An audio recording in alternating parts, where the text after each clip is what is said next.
බුදුරජාණන් වහන්සේ අන්තිමට දේශනා කරනවා මහණෙනි, හොරෙක් හෝ හතුරෙක් අපට විපතක් කරනවා නම් එය ඒ අවස්ථාවේදීම කරනවා.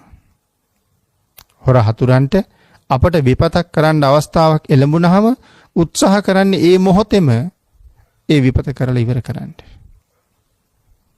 නමුත් බුදුරජාණන් වහන්සේ දේශනා කරනවා හොරෙක් හතුරෙක් ඒ මොහොතේම කරන කරදරේ කරලා නිමා කළාට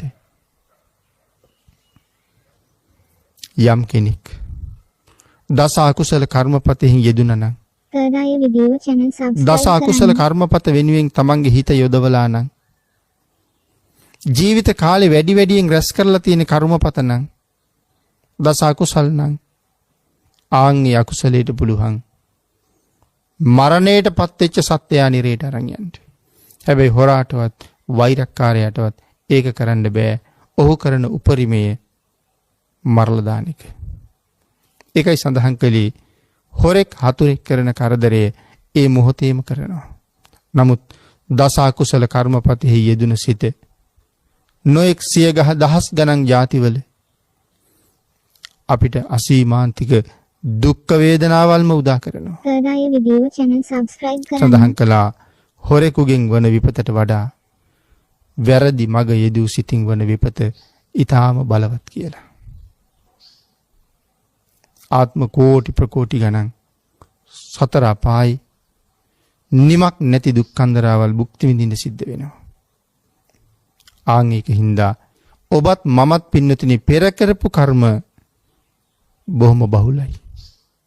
නමුත් පෙර පිනක් නිසා මේ ශ්‍රේෂ්ඨ ජීවිතය ලැබුණා.